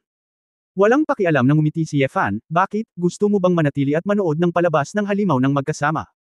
Sinulyapan ni Ji Hantian ang mga halimaw sa tabi niya, at may emosyong sinabi, kahit gaano kaganda ang palabas, hindi ito kasing ganda ng mga hayop ng pamilya mo, di ba? Kung talagang mayroon ka, hindi mahalaga kung ang mga babae ay hindi bumitaw, kahit na mga hayop ay hindi binibitawan. Ang ekspresyon ni Yefan ay parang constipation, at ang mga babae sa tabi niya ay pawang nanginginig. Sige, inaantok na ako.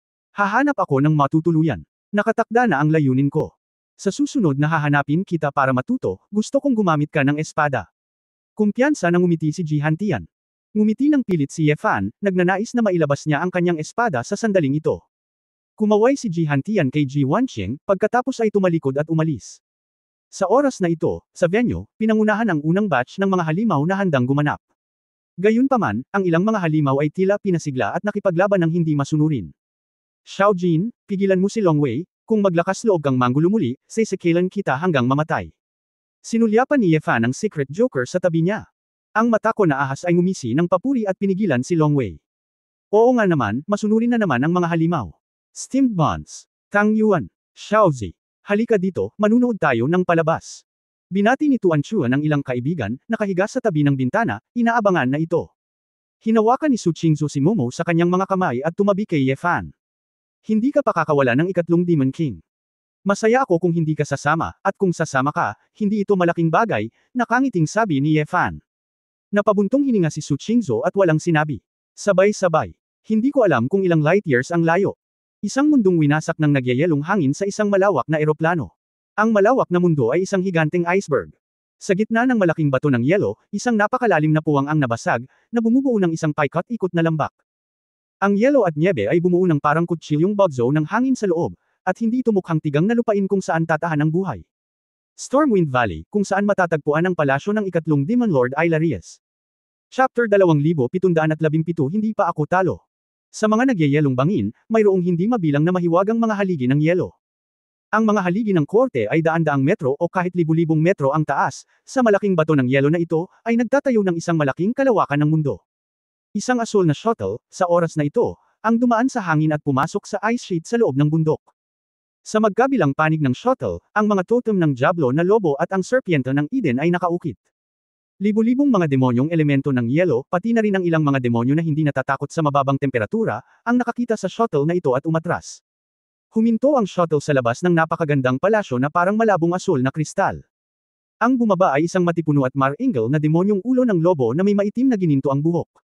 Nakasuot ito ng jet black armor at isang escarlata na balabal, at hindi ito galit.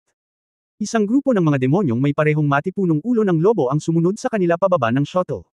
Sa harap nila ay isang malaking estatwa ng demonyong lalaki, na si Ailarias, na nakatayo sa ilalim ng hagdan ng palasyo.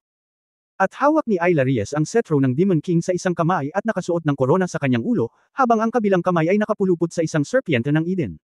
Ang mga demonyong may ulo ng lobo ay yumuko lahat patungo sa rebeltong ito at sumaludo.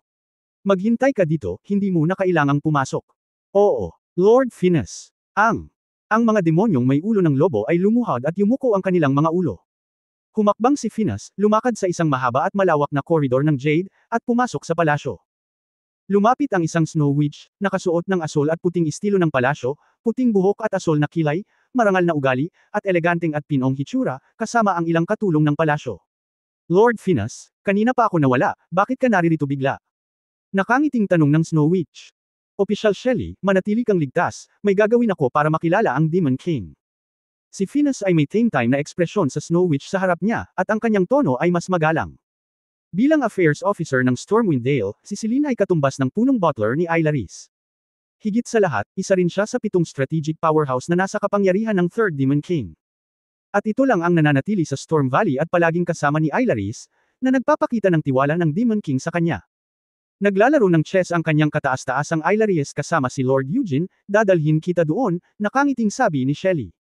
Kumunot ang noo ni Finis, bakas sa kanyang mga mata ang pagiging komplikado. Nandito din si Yoon. Bumalik siya sa harapan.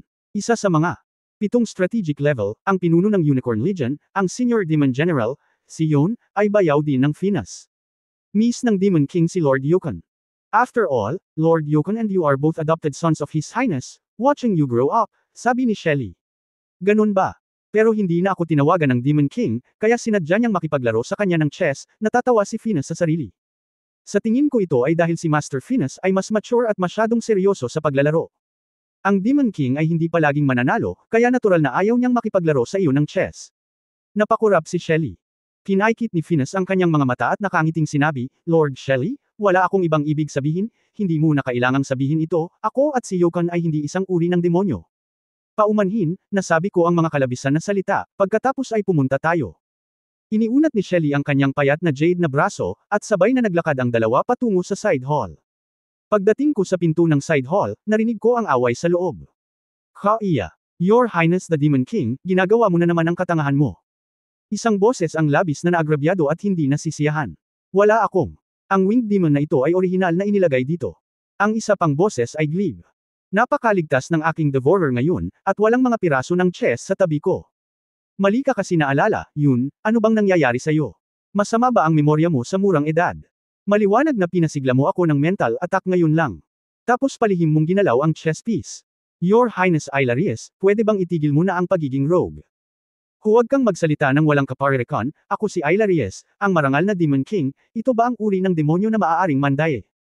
Hindi ko alam ang tungkol sa iba pang mga demonyong hari, ngunit ang iyong mga salita. Yun, anong klaseng mata mo? Walang malaki o maliit. Huwag mong kalimutan na ikaw ako. Binawi ko. Matigas ang pakpak sa'yo. Nako, ang tandang bata ay hindi pa nakakagawa ng pakpak ng unicorn, haha, ang unicorn clan ang unang patriarch na walang pakpak mula noong sinaunang panahon. So what? Like, wala pa ako sa strategic level, o naging patriarch na ba ako? Iyon ay dahil si Ilaris ang iyong adoptive father. Kalimutan mo na ito, magpatuloy tayo sa paglalaro ng chess. No. Your Highness the Demon King, ikaw sinadya kong inilihis muli ang topic, nanloko ka ngayon. What the hell are you talking about? Hindi ko maintindihan, bilasan mo. Sa gitna ng gilid na bulwagan, sa isang anim na matulis na mapa ng bituin, may mga eskultura ng iba't ibang mga demonyo. Ang pinakasikat na laro ng chess ng pamilya ng demonyo mula noong sinaunang panahon, ang Demon Fighting Chess, ay gumagamit ng pinakakinakatawan na 72 uri ng mababa, katamtaman at mataas na antas ng mga demonyo upang laruin ang laro. Sa magkabilang gilid, sa mga suspendidong upuan, naupo si Ilaris at Eugene ayon sa pagkakasunod. Ang unicorn demon na si Yun, na may mahabang puting gintong sungay sa kanyang noo, ay nagsusuot ng mapusyaw na kulay abong robe, mukhang gwapo, at may seryosong mukha.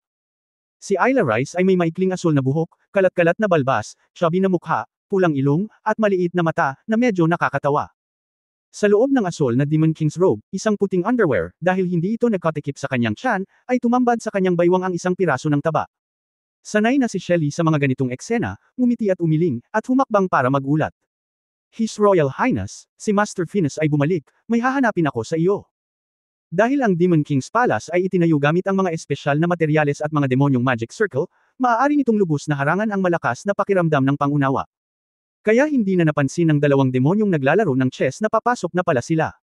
Oh, Venus. Lumingon si Ilaris at pumikit, may something ba sa front line? Kuya. Si Yun ay napakasigla, tumalon mula sa upuan, at nagmamadaling yakapin si Venus. Long time no see, bakit hindi ka pumunta sa pwesto ko para umupo? Sinabi ko sa iyo noong nakaraan na nakahanda na ang alak na gusto mo at hihintayin kitang inumin. Masyado akong abala, siguradong pupunta ako saglit. Ngumiti si Venus, pagkatapos ay humakbang pasulong at nagsabi, kamahalan, ang maliit na mundong iyon na tinatawag na Earth, may nangyaring mali. Bago pa man siya makatapos magsalita ay inabot na ni Ilaris at pinigilan siya. Teka, hayaan mo munang tapusin ko ang larong ito ng chess. Yukon, halika at maglaro ng chess. His Royal Highness, may importanteng gagawin si Brother Venus, pwede bang itigil mo na ang pagiging mapaglaro? Huwag kang magsalita ng walang kaparerekan, halika na dali saan ang susunod na pupuntahan. Kinakabahang tinapik ni Ilaris ang kanyang hita. Walang magawa si Eugene at nagtatanong na tumingin kay Venus. Ayos lang, tapusin muna natin ang laro kasama ang kataas-taasan, malumanay nang ngumiti si Venus. Tumanggaw si Yun, naglakad, pinag-isipan itong mabuti, at ginalaw ang isang fallen angel chess piece. The assassination of the fallen angel, His Highness the Demon King, natalo ka, hindi makakatakas ang bruhang kalaliman mo. Napasabunot si Ilaris sa buhok dahil sa frustration. How could it be? Maaari mong mawala ang lahat ng ito. Yun, hindi mo ba binantayan ng mabuti ang front line, bakit mas lalo kang gumagaling sa chess? Hindi nakaimik si Yun. Mukhang hindi pa nawala, humakbang si Venus sa pagkakataong ito at may sinabi. Kabanata 2718 lumalaban sa mga demonyo. Oh, Venus, ano ang susunod mong sasabihin? Nagmamadaling tanong ni Ailaris. Napatingin din sina Eugene at Shelly kay Venus. Hindi ito kayang itago ng Abyss Witch, ngunit hanggat kaya niyang patayin ang masamang Diyos, magagawa ng kanyang kamahalan ang pagkatalo sa tagumpay, tama ba? Sinabi ni Venus, pumunta siya sa harap, ginamit ang kapangyarihan ng Diablo, inilipat ang isang piraso ng chest ng Bone Dragon, at pumunta sa gilid ng masamang piraso ng chest ng Diyos. Sa Demon Fighting Chess, ang pinakamakapangyarihang mga piraso ay ang pinakamakapangyarihang lahi ng mga demonyo. Ang mga masasamang Diyos, mga mangkukulam sa kailaliman, mga dragon na may mataas na antas ng demonyo, at ang mga makakapigil sa mga piraso ng chess na ito, bilang karagdagan sa pagpaslang sa mga fallen angel, ay mga high-level na demonyo tulad ng mga bone dragon na hindi natatakot sa mga elemento at pinsala sa isip. Siyempre, sa katotohanan, hindi ito tulad ng paglalaro ng chess, maaari ka talagang umasa sa ilang pagpigil upang mapanalunan ang mahina sa malakas. Ang mga demonyo ng pinakamarangal na linya ng dugo ay may halos ganap na kalamangan kapag ang kanilang mga base sa paglilinang ay hindi gaanong naiiba. Ngunit bilang isang laro, ito ay natural na nakabatay sa mga patakaran ng laro, at maaaring walang mga hindi magagapi na piraso. Ah, tama. Bakit hindi ko naisip ang hakbang na ito? Masayang sumayaw si Ilaristan. Kuya si kuya, kaya parang natalo ako. Pero siya rin ang nanloko sa kamahalan ng Demon King noon. Hinangaan ni Eugene si Venus, ngunit medyo hindi nasisiyahan kay Ailaris. Ngumisi si Ailaris, pagkatapos ay biglang naglabas ng isang libro ng demonyo na may pinalaking mga guhit ng mga demonyo. Venus, kamakailan lang ay nakakolekta ako ng ilang magagandang album ng larawan. Nakakatuwa ang picture album na ito. Gusto mo bang sumama at makita ito ng magkasama? Balisa ni Cone. Ailaris pouted at kinailangang umupo, nanginginig ang mataba niyang mukha. Sabihin mo sa akin, Venus, ano ang problema? Ang kanyang Royal Highness, ang aking kinatawan na hati, ay pinatay ng mga master ng Shenlong clan sa mundo sa proseso ng pagpunta sa maliit na mundo na tinatawag na Earth at pag-deploy ng teleportation array. Sa kasalukuyan, ang Human Alliance ay itatayo doon isang hakbang na mas maaga kaysa sa amin. Teleportation array. Ano? Pinatay si Hati. Maaaring ang humans ang nagpadala ng mga nangungunang eksperto ng Open Heaven Realm. Nagulat si Yun. Hindi ba't ang eyeliner natin sa Human Alliance ay nakumpirma noon na ang espesyal na misyon ay hindi nagbukas ng Heavenly Realm Cultivator? Nagtaka din si Shelly. Tumango si Venus, oo, kaya. Ito ay dapat na isang monghe mula sa lupa, at ako ay nahuli. Casual ang itsura ni Ailaris, at may ngiti sa gilid ng kanyang bibig. Venus, alam mo kung ano ang kahulugan ng mundong iyon sa akin, di ba? Ito ang kuta na hamarang sa unang demonyong haring si Satanas, at ito rin ang magkasanib na punto ng labanan na napagkasunduan ng ikalawang demonyong haring si Jeros. Bagamat maliit ang lugar, ito ay may malaking kahalagahan, maliban kung makakahanap ka ng pangalawang mundo sa kalawakan na iyon na angkop para sa pagbuo ng teleportation array, kung hindi. Sana ay maayos ang lahat, nakangiting sabi ni Ailaris. Naiintindihan ko, kaya espesyal akong pumunta rito, at hiniling sa kanyang maharlikang kamahalan na ibigay ang autoridad sa digmaan, sa alyansa ng tao kung kinakailangan, at ako mismo ang magtatayo ng teleportation array supervisor. Sabi ni Venus, lumuhad sa isang tuhod, yumuko ang ulo at nagmakaawa. Sa hall, nagkaroon ng katahimikan saglit. Maya-maya, nakangiting tanong ni Ailaris, sigurado ka ba, ligtas ang lahat? Itinaas ni Venus ang kanyang ulo at tumingin sa nakangiting mukha at mga mata ni Ailaris na parang isang napakalalim na kailaliman, at hindi maiwasang manginig ang kanyang katawan. Sigurado ako. Buti naman, umalis na tayo. Handa na ang haring ito. Salamat, kamahalan. Ang galit ay mananatili magpakailanman. Magalang na yumuko si Venus, pagkatapos ay tumayo at umalis. Nang papalabas na ito ng side hall ay narinig nito ang tawa ni Ailaris. Yun. Maglaro tayo ng isa pang laro. Nanalo ako sa larong ito. Please. Your Highness the Demon King, may gagawin pa akong military affairs. At saka, ang panganay kong kapatid ang nanalo ngayon, hindi sa iyo. Pagkatapos, magbiro ka, patawanin mo ako, at pakakawalan kita. Muli, patawarin mo ako. Gaano katagal? Nang marinig ang panaghuwi ni Eugene, at ang malakas na pagtawa ni Ailaris, mahigpit na kinuyam ni Venus ang isang pares ng mga kuko ng lobo at humakbang palayo. Tahimik na pinaalis ni Shelly si Venus mula sa palasyo, habang pinagmamasdan ang pag-alis ng shuttle, nag-iisip.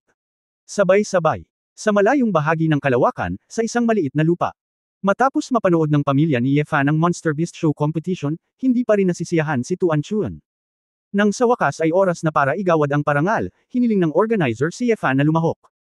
Si Yefan ay orihinal na hindi interesado, ngunit tila gustong talakayin ni Tuan Chuan ang kanyang karanasan sa mga tagapagsanay na iyon, kaya pumayag siya. Gayunpaman, hindi pumunta si Fan, ngunit hinayaan ni Yehuyo na hawakan ang grupo at bumaba para bigyan ng trophy certificate ang unang pwesto. Nataranta ang mga manunood sa eksena, gayon din ang mga kalahok, paano dumating ang isang malaking dilag para ibigay ang parangal na may kalong-kalong batang babae. Ngunit nang makitang naghihintay sa likuran niya ang mga tao mula sa ilang malalaking pamilya, nahulaan ko kung sinong malaking miyembro ng pamilya iyon, at hindi na ako naglakas loob na magtanong pa. Si Tuan Chuan ay likas na nagtanong ng maraming katanungan, at ang tagapagsanay ay hindi nang ahas na magpabeya, at isa-isang sumagot. Sa pagbabalik sa walang katapusang purgatorio, ang mga mata ni Tuan Chuan na nakatingin sa mga banal na hayop tulad ng mga steamed bun ay kumikinang na naging dahilan upang bahagyang magpanik ang maliliit na lalaki. Sa susunod na buwan o higit pa, bumalik si Fan sa orihinal na ritmo ng buhay. Naturally, hindi maaaring maantala ang paglilinang, ngunit nais din niyang gumugol ng mas maraming oras sa kanyang anak na babae. Gayunpaman, mukhang walang oras si Tuan Chuan para alagaan ang ilang matatanda. Pagkatapos manood ng dalawang halimaw na paligsahan sa palabas, mukhang natagpuan ni Tuan Chuan ang kanyang layunin, ang maging isang kamanghamanghang tagapagsanay ng hayop. Makalipas ang isang buwan, matagumpay na nakumpleto ni Tuan Chuan ang kanyang maliit na layunin, nakasakay kay Xiao Luwu, sinundan ng 13 Ice Demon Wolves, na nagpapatrolya sa mga bundok araw-araw. Tiningnan ng pamilya ang mayabang na hitsura ng batang babae, at lahat sila ay naisip na ito ay nakakatawa at cute. Asawa, bagaman ang aming anak na babae ay hindi mahilig sa pagsasanay, siya ay tila mahilig makipaglaro sa maliliit na hayop, at hindi masamang maging tagapagsanay ng hayop. Kapag nanunood ng mga bituin sa gabi, si Fan ay nakahiga sa dalampasigan, nakikipag-usap kay Su Qingzhou. Hey! Divine Beast Trainer! Hindi tiyak kung sino ang nagsasanay kung sino ang hindi sinasadya. Huwag mag-alala kung hindi ka pa nag-cultivate. Binigyan ni Su Qingzhou ng puting tingin ang lalaki. Walang masabi si Fan sa oras na iyon. Ito ay talagang isang problema. Tila hindi pa rin may iwan ang paglilinang, ngunit ngayon na ang sakit ay hindi gumaling, ang paglilinang ay walang kabuluhan.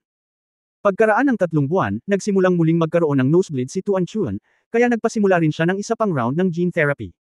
Nadama ng lahat na walang paraan upang magpatuloy sa ganito. Si Fan at Su Qingzhou ay natural na nababalisa. Bumalik tayo sa Honghuang. Biglang nagbigay ng bagong ideya si Chu Yunyao, sa kasalukuyan, walang magawa sa bahaging ito ng mundo, ang lahat ay matatag. Pagkatapos ng lahat, mas maraming mapagkukunan sa panig ng Honghuang kaysa sa lupa. Bumalik tayo at hanapin ito. Tingnan kung may mas magandang paraan, gamutin si Tuan Chuan. Bumalik sa Great Wilderness. Yunyao, handa na ba ang jumping device? Nakalimutan ni Fan na magtanong noon. Matagal na itong ginawa. Kamakailan lang ay gumawa ako ng teleportation array.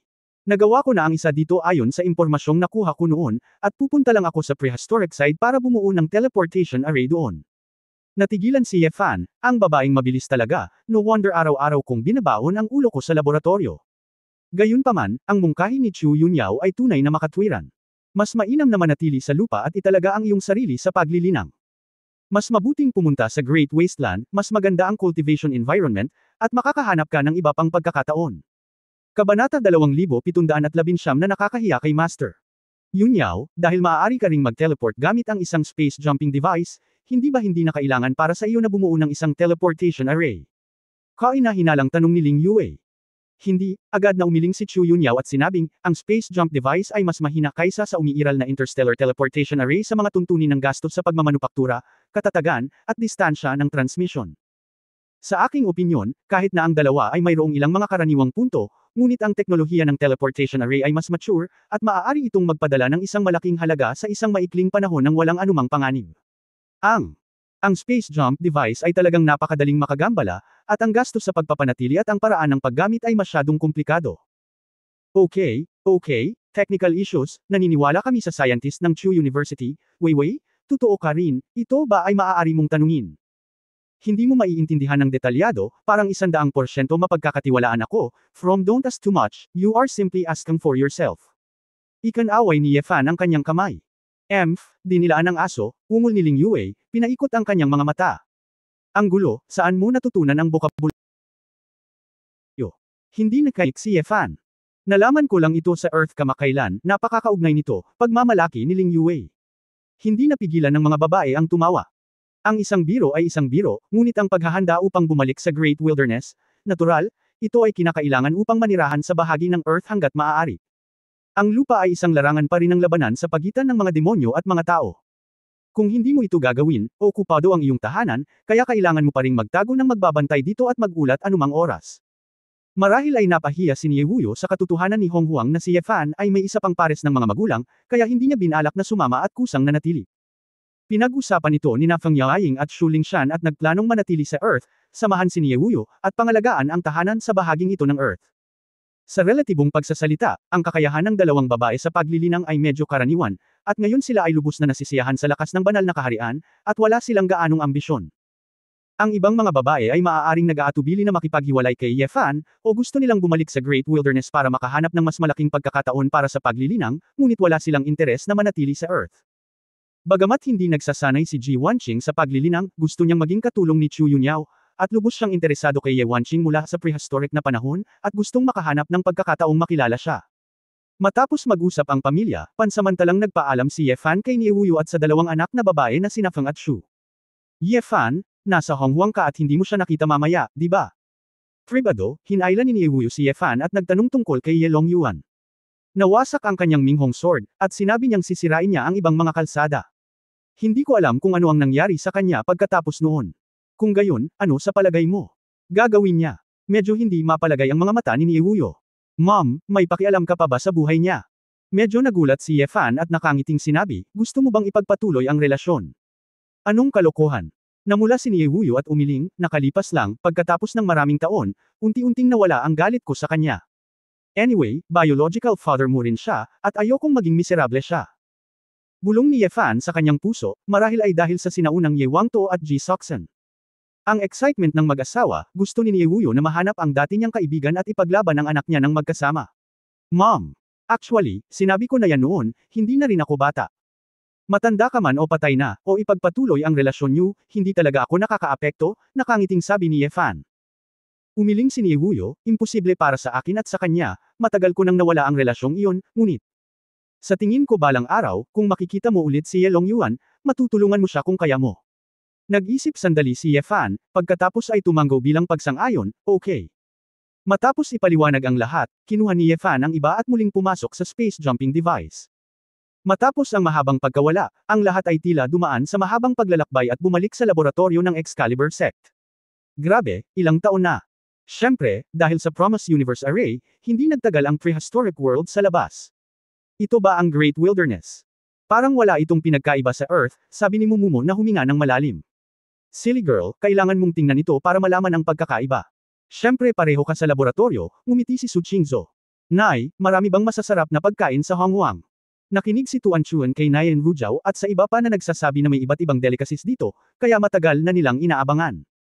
Ikaw maliit na taong taba, marunong kang kumain. Hinalikan ni Su Qingzhou ang matambok na mukha ng kanyang anak. Ngumiti si Ye Fan at may sasabihin sana nang bigla niyang napansin na may mga pagbabago sa enerhiya sa di kalayuan. Kakaiba, parang may nakikipaglaban sa larangan ng martial arts. Hindi ordinaryong talakayan ang pagbabago-bagong ito. Maingat itong naramdaman ni Ye Fan, para lamang malaman na mayroong maraming hindi pamilyar na aura sa Divine Sword Sect. Ang mga kababaihan ay nagtaas din ng kanilang espiritu at maingat na sinisiyasat. May pumunta sa Divine Sword Sect para manggulo. Lumiwanag ang mga mata ni Xiao Ziner at agad siyang natuwa, titingnan ko. Si Xiao Ziner ay nagmamadaling lumabas pagkatapos ng isang ipoipo ng pula. Si Ye Fan ay walang magawa, ang babaeng ito ay talagang nasasabik kapag siya ay nakatagpo ng isang away. Daan-daang tao na ang nakatayo sa malawak na plataporma sa likod ng bundok ng martial arts field ng Shenjian Sect. Bilang karagdagan sa mga disipulo at disipulo ng Divine Sword Sect, mayroong 12-dosenang mga tagalabas. Ang mga taong ito ay sinasabing tao, ngunit iba ang hitsura nila sa tao. Parehong matangkad at balingkinitan ang mga lalaki at babae, may maitim na kutis, matulis ang mga tainga, at maselang bahagi ng mukha. Ang kanilang kulay ng buhok, ang ilan ay purong itim, ang ilang pilak, ay nagsusuot ng maitim na katad na baluti tulad ng itim at lila. Mukhang demonyo. Agad na natuklasan ng mga kababaihan na ang aura na nagmumula sa mga estranghero ay ang kapangyarihan ng mga demonyo. Pumunta ang Diablo sa ating Divine Sword Sect para manggulo. Kung gulo ka, hindi ka magiging one-on-one sa training ground. Sa sandaling ito, isang lalaking may hawak na magandang itim na mahabang espada ang nakikipaglaban sa disipulo ni Ye Fan na si Sima Rufeng. Pareho silang lakas ng emperador, at ang ipinaglalaban nila ay ang fighting level. Si Sima Rufeng ay may hawak na dalawang malalaking espada, na ilang beses ang laki ng espada ng kalaban. Gayunpaman, ang tila kahangahangang galaw ng espada, umindayog pababa, ay hindi makuha ang maliksi na tindig ng kalaban. Ang demonyong eskrimador ng kalaban ay nagmamadaling lumapit, pinulot ang kanyang espada, at agad na kumuha ng butas ng dugo sa palso ni Sima Rufeng. Ah! Si Sima Rufeng ay sumigaw, binitawan ng isang espada, at umatras ng ilang hakbang. Tanggapin, yumuko ang demonyong Escrimador, ngunit ang kanyang tono at mga mata ay puno ng paghamak. Rufeng, ayos ka lang ba? Si Yao Rouyen at ang iba pang mga disipulo ay tumakbo at mabilis na inilabas ang gamot upang gamutin siya. Ano ang sitwasyon dito? Si Xiao Ziner ay sumugod sa eksena sa oras na ito, at nahulog din si Ye Fan at ang iba pa. Nang makitang bumalik si Ye Fan at ang iba pa, tuwang-tuwa na yumuko ang mga disipulo at disipulo ng Divine Sword Sect. Welcome sa Sect Master. Welcome sa inyong kamahalan na Sword God. Ang ibang grupo ng mga demonyo lahat ay nagpakita ng mapaglarong mga ekspresyon, nakatingin kay Ye Fan at sa iba pa ng may interes. Guru.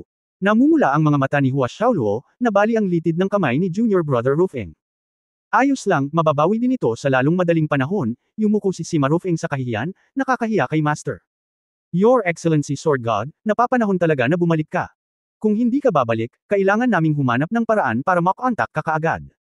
Lumapit sa sandaling ito sina Kop Moing at Yao Weixian, umiling-iling at bumantong hininga. Tumingin si Ye Fan sa grupo ng mga demonyo, sino sila? Kabanata 2720 hayaan mo ito. Sila ay mga itim na duwende, isa sa mga lahi ng mga demonyo. Nabalitaan ko na sila pa rin ang pinakamagaling sa gitnang antas ng mga demonyo. Ang maharlikang pamilya ng mga itim na duwende ay maaari pang ang ituring bilang mga high-level na demonyo. Unang sinabi ni Yao Wei. Itim na duwende. Tumingin si Ye Fan sa matulis na mga tainga na iyon, iniisip na hindi ito nakakagulat. Sect Master, dahil si Hong Wang ay nasa ilalim ng jurisdiction ng 7th Demon King at naitayo ang teleportation array, ang mga demonyo mula sa iba't ibang mundo ay pumasok dito sa napakaraming bilang. Bagamat ang 7th Demon King ay hindi nagsagawa ng mataas na presyon ng pamamahala sa mga tao, maraming mga demonyo makipagkumpetensya man ito sa mga tao para sa mga mapagkukunan, ang Demon King ay walang pakialam tungkol doon. Ngayon ay may mga demonyo sa lahat ng dako sa prehistoric na ilang, at maraming magagandang lugar ng paglilinang ang inookupahan ng malalakas na puwersa ng demonyo. Ang mga itim na duwende na ito ay nahilig sa ating Divine Sword Sect. Sinabi na gagamitin niya ang espada para makipagkumpetensya. Sabi ni Molan at iba pang Huasian na may galit na galit. Alam kong kapag dumating na ang Diablo, tiyak na magkakaroon ng away. Bakit hindi ka umakyat sa Wine Sword Immortal? Hayaan mong umakyat si Junior at abusuhin. Tanong ni Xiao Ziner. Mapait na ngumiti si Kop Moing at nagsabi, si Bei ay isang panauhin ng Divine Sword Sect, ngunit hindi isang alagad ng kanyang kamahalan na Sword God. Ang ibang partido ay nagpadala din ng mga junior disciples para makipagkumpetensya. Kung kikilos ako, hindi ba ibig sabihin na ang isang disipulo ng kanyang kamahalan na Sword God ay hindi karapat-dapat na magkaroon ng Divine Sword? Zang ang kayamanan na ito. Kahit na pumunta ka doon ng personal, maaaring hindi mo matalo ang ilan sa kanila, pakipot ni Xiao Ziner. Mukhang nahihiya at hindi komportable si Kop Moing, ngunit ayaw na niyang makipagtalo pa. Hindi kailangang sisihin ni Brother Kop ang iyong sarili, ginawa mo ang tama. Kung ito ay isang patas na talakayan sa pagitan ng mga disipulo, natural na hindi angkop para sa mga tagalabas at mga guro na makialam. Nakikita ni Ye Fan na sa mga itim na duwende na ito, mayroong ilang Chaos Realm, at mayroon pang ang isang pinuno na tila isang swordsman ng Open Heaven Realm, iyon ay, isang swordsman sa antas ng Demon General. Kung kikilos ang mga taong ito mula sa Divine Sword Sect ay hindi na ito mapapanatili. Ang kabilang partido ay hindi direktang pumatay, ngunit nagpadala ng isang Escrimador na may kultibasyon ng Heavenly Emperor upang labanan si Sima Rufeng, na mas makatwiran. Sayang at kulang pa sa apoy at walang karanasan sa pakikipaglaban si Sima Rufeng. Kaya ikaw ang Diyos ng Espada. Ang pinuno ng mga itim na duwende, isang lalaking nakasuot ng coronang may pattern na kulay purple gold at isang pilak na mahabang espada sa paligid ng kanyang baywang, ay humakbang pasulong. Ako ang patriarch ng Black Elf Tribe, Silver Pine Purple. Nagmula kami sa banal na lupain ng Black Elf, Helen, at nagplanong humanap ng tirahan sa mundong ito. Ang tubig, lupa, halaman, at primordial na kapangyarihan dito. Ang konsentrasyon at kapaligiran ay naaayon sa aming mga inaasahan. Narinig ko na sa iyong prehistoric times, ang Sword God ang pinakamalakas na magsasaka, at mayroon ka ring maalamat at pambihirang Emperor level na sword intent. Maraming mga demonyo ang natatakot sa iyong pag-iral at hindi nang ahas na dumating, ngunit kami ay itim ang mga duwende ay hindi nag-iisip na subukan ito. Akala ko ay mamimiss ko ito sa pagkakataong ito, ngunit hindi ko inaasahan na babalik ka sa ganitong oras, mahinahong sabi ni Yin Song. Dahil nakabalik na ako, maaari ka nang umalis, mahinang sabi ni Ye Fan. Go! Bakit gusto mong pumunta? Ito ay isang napakaangkop na lugar para sa aming mga itim na duwende upang manirahan at magsanay. Halos kalahati ng lupain ang nalakbay namin bago kami nakahanap ng magandang lugar, at imposibleng pabayaan ito, nakangiting sabi ni Yin Song. Mukhang, gusto mong gawin ito sa akin. Ngumiti si Ye Fan, na parabang hindi alam ng mga demonyo kung paano nakapasok si Hong Huang sa eroplano ng Taishi sa unang pagkakataon. Kung iisipin, wala masyadong tao ang nakakaalam ng inside story. Hindi alam ng mga tao sa prehistoric world kung ano ang ginawa ni Ye Fan at kung anong uri ng kaharian ang narating niya. Hindi gaanong mga tao ang aktwal na nakakita ng labanan sa pagitan ni Ye Fan at Ye Xuanguang, at maraming tao ang nag-isip na ito ay alingaw-ngaw nang marinig nila ito. Kahit na ang mga demonyo ng Taishi Plane ay hindi kailanman iisipin na ang mga taong may Taisu Plane ay gagamitin ang kapangyarihan ng mga batas ng eroplano upang pilitin ang eroplano na mag-upgrade. Sa lahat ng nararapat na paggalang, kahit na mayroon kang layunin sa antas ng emperador ng espada, maaaring hindi mo ako matalo. Sa paghusga sa pagganap ng iyong mga disipulo ngayon, sa palagay ko ay hindi ka ay ang pinakamalakas na magsasaka sa ligaw. Si Hong Huang, bilang pinakabagong mundo na inookupahan ng pag-unlad, ay dating tao, kaya hindi niya naiintindihan ang lakas ng ating mga itim na duwende. Ito ay normal, pagkatapos ng lahat, kayong lahat ay may kaunting kaalaman, at kailangan mo ng ilang oras upang masanay sa iyong kahinaan. Nagtawanan si Yin Song at ang isang grupo ng mga itim na duwende. Ang lahat ng miyembro ng Divine Sword Sect ay galit na ang kanilang mga mukha ay namula, at sila ay pinagalitan sa buong lugar. Bakit hindi mo ipakita sa akin ang swordsmanship ng iyong mga itim na duwende? Nakangiti si Ye Fan. Hindi siya magiging masyadong mapanukso at mapanukso na magiging emosyonal siya. Paumanhin, kaming mga itim na duwende ay isang marangal na lahi. Bagamat handa akong tanggapin ang iyong hamon, ito ay labag sa batas. Una sa lahat, kailangan mong patunayan na qualified ka na hamanin ako, kung hindi, kalabanan ko ang isang napakahinang kalaban. Nawala mo ang mukha ng ating Purple Sparrow Tribe. Sa kasalukuyan, ang iyong disipulo ay hindi kalaban ng aking disipulo, kaya hindi ka karapat-dapat na hayaan akong kumilos. Ibinuka ni Yin Song ang kanyang mga kamay. You black elf is putting shit in your head, right? Halika, makipaglaro tayo sa matandang babae, at susunugan ka ng matandang babae na hindi man lang alam ng iyong mga magulang. Si Xiao Ziner ay hindi na nakinig, umakyat siya at ipinulupot ang kanyang manggas, magsimula tayo sa yin na maluwag. Napakabastos ng wika, disipulo ka ba ng Sword God? Tanong ni Yin Song. Hindi. Kumunat ang noo ni Xiao Ziner. Iyan ba ay isang disipulo ng Divine Sword Sect? Hindi. Hindi ka miyembro ng Divine Sword Sect, bakit ka namin lalabanan? Kung ito ay hindi makatwiran at magulo, ano ang pagkakaiba niyan sa isang mabangis na hayop? Sinabi ni Yin Song na walang malasakit. Isang flash ng pag-iisip ang sumilay sa mga mata ni Ye Fan. Matapos tingnan ang kanyang grupo ng mga disipulo, humakbang siya pasulong at hinayla pabalik si Xiao Ziner. Mabaho Ye Fan. Anong ginagawa mo? Sa tingin mo ba hindi ko siya matatalo? Hindi nasisiyahang sabi ni Xiao Ziner. Talagang naramdaman ni Ye Fan na maaaring hindi matulungan ni Xiao Ziner si Yin Song, ngunit dapat siyang manatiling walang talo. Tama ang Yin Song Patriarch. Humarap ka sa bagay na ito. Walang dahilan, at hindi ito sapat para kumbansihin sila. Nakangiting tanong ni Ye Fan, Patriarch Yin Song, hindi ko gagalawin ang Divine Sword Sect. Bakit hindi natin hayaang muling makipagkumpetensya ang ating mga alagad? Kung matalo ang aking alagad, ang Divine Sword Sect ay ibibigay sa iyo, paano ito? Totoo ba ito? Nagliwanag ang mga mata ni Yin Song, ngunit hindi siya sigurado kung kaya niyang talunin si Ye Fan. Bagamat hinuhusgahan ni Yin Song mula sa kasalukuyang impormasyon na hindi dapat maging malakas si Ye Fan, ang layunin ng espada sa antas ng emperador sa wakas ay naging dahilan upang hindi siya sigurado. Mula nang ibuka ko ang aking bibig, natural na mahalaga ang sinabi ko, nakangiting sabi ni Ye Fan.